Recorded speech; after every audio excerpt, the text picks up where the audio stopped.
Kita lanjutkan kembali pemirsa diskusi kita. Tadi kita sudah mendapatkan informasi dari Pak Endang.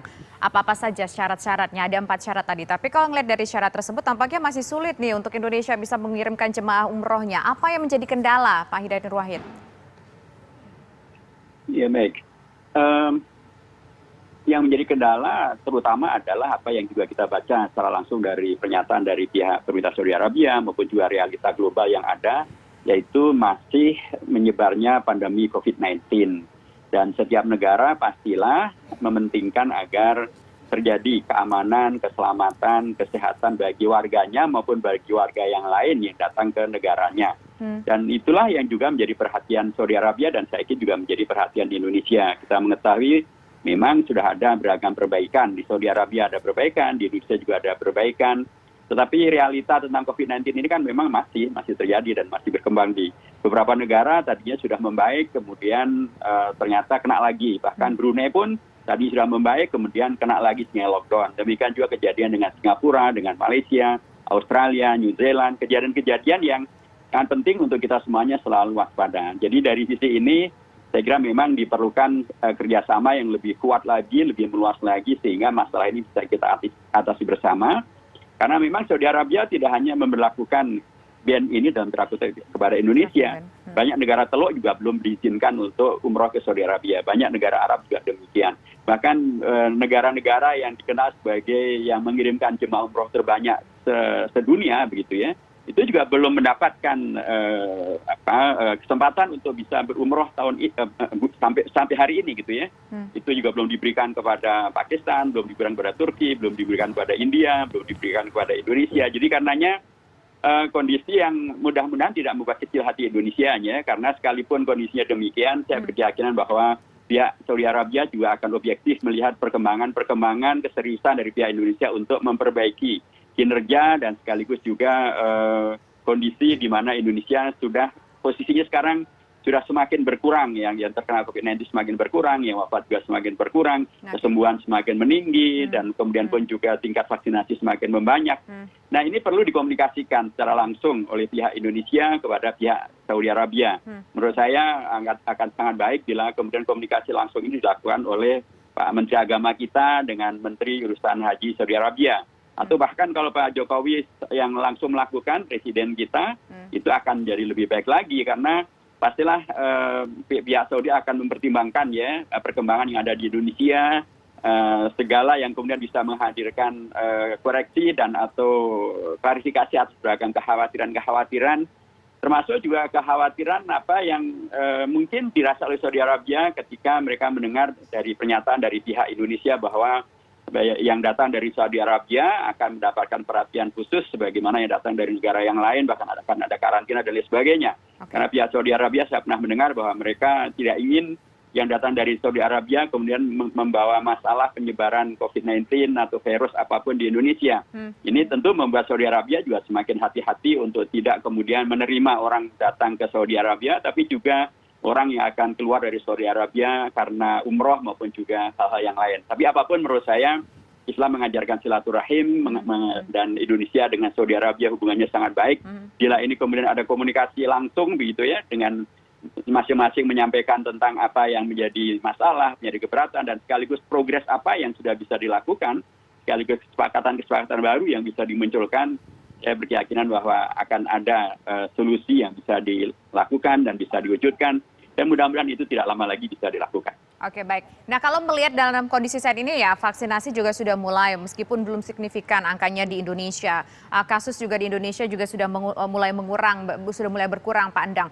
Kalau menurut Anda butuh waktu berapa lama lagi sih kalau melihat cara Saudi Arabia memotret kondisi Indonesia dari segi COVID ini, butuh waktu berapa lama lagi kira-kira jemaah umroh asal Indonesia bisa berangkat, Pak Endang? Ya, saya kira apa yang tadi disampaikan oleh Pak Hidayat Nur Wahid, saya kira sangat tepat dan setuju ya. Bahkan kami juga sudah sering melakukan komunikasi dengan Deputi Umroh Kementerian Haji.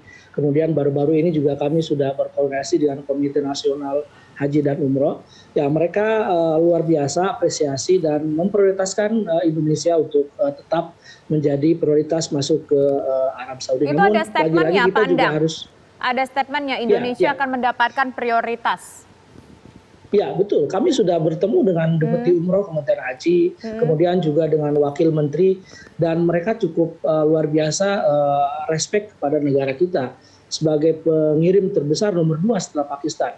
Di waktu normal kita 1,2 juta umroh ya. Namun lagi-lagi bahwa komando di dalam konteks ibadah di masa pandemi ini kan bukan di Kementerian Haji, Ya. ada di Kementerian Kesehatan Arab Saudi. Jadi saya kira komunikasi yang level tinggi, kemudian juga informasi-informasi itu pun sudah kami sampaikan bahwa penanganan COVID di Indonesia sudah membaik, kemudian juga tingkat terpapar juga semakin rendah. Jadi saya kira tinggal menunggu waktu, dan mungkin insya Allah dalam waktu dekat ini pemerintah Arab Saudi sudah mengeluarkan kebijakan terkait dengan umroh dari Indonesia. Sempat ada perbincangan nggak kalau misalkan dalam waktu dekat ini berapa lama lagi? Apakah dalam hitungan bulan, hitungan minggu, dan berapa kira-kira kuota spesial kah? Adakah kuota spesial untuk Indonesia? Berapa jumlah kuota yang kira-kira Indonesia bisa dapatkan, Pak Endang?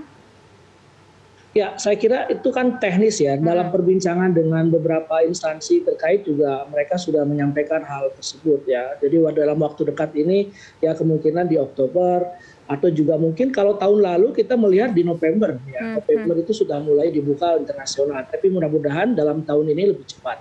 Dan kita juga terkendala dengan misalkan vaksin ya, karena kita melihat bahwa Arab Saudi masih tetap mempersyaratkan adanya booster. Oleh karena itu negara-negara pengirim yang sudah masuk ke Arab Saudi seperti Bangladesh, ya, kemudian juga negara lain yang di negaranya memakai vaksin Sinovac, mereka memilih untuk umroh itu tidak menggunakan Sinovac, tapi menggunakan Pfizer yang diakui oleh Arab Saudi. Oleh karena itu, data yang kami terima di lapangan sampai saat ini, yang sudah masuk ke Arab Saudi sekitar 12.000 itu rata-rata memakai vaksin yang ada di Arab Saudi. Ini juga menjadi kendala, jadi tidak bisa kita secara langsung begitu saja mengirim jemaah terbanyak. Apalagi kita misalkan nanti ada syarat tertentu terkait dengan QR code sertifikat vaksin, di mana keberlakuan sertifikat vaksin itu kan 14 hari setelah disuntik booster.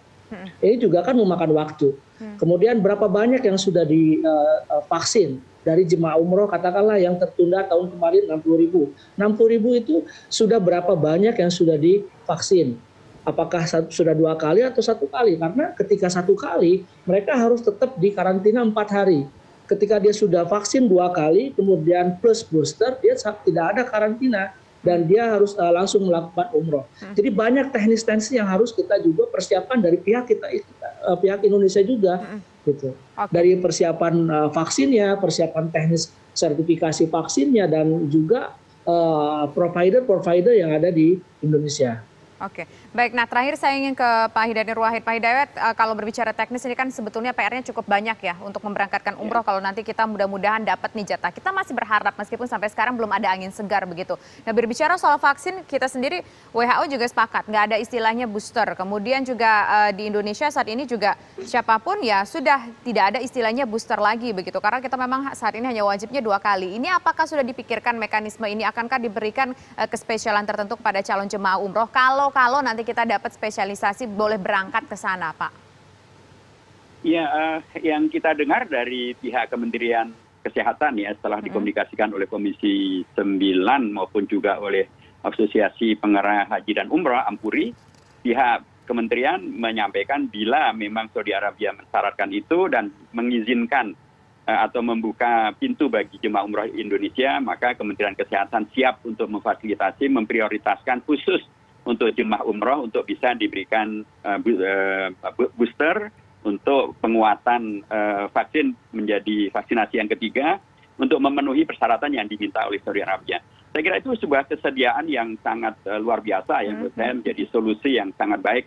Karena kan juga faktanya alhamdulillah di Indonesia sekarang ini kan banyak juga vaksin yang sudah sampai ke Indonesia, apakah Pfizer atau Moderna, AstraZeneca, yang itu semuanya diakui oleh Saudi Arabia, sehingga dengan kebijakan pengecualian tadi itu, saya berharap bahwa itu bisa menjadi bagian dari yang disiapkan oleh Indonesia, memang mengkoreksi peraturan Kementerian Kesehatan yang ada, tapi bila itu adalah untuk kemaslahatan dan membawa angin segar gitu ya bagi jemaah umrah Indonesia, sehingga mereka bisa berangkat umroh, dan dari umroh sana nanti mereka sehat walafiat, sehingga kemudian mereka mendoakan dengan sehusu-husunya untuk keselamatan kesehatan di Indonesia.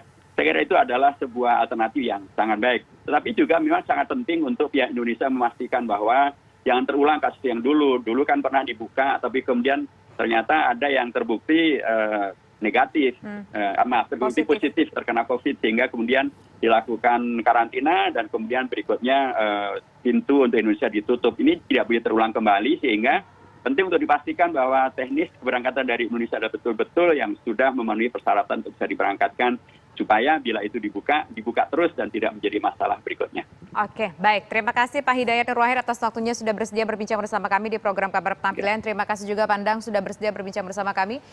Assalamualaikum Bapak-Bapak, semoga sehat selalu.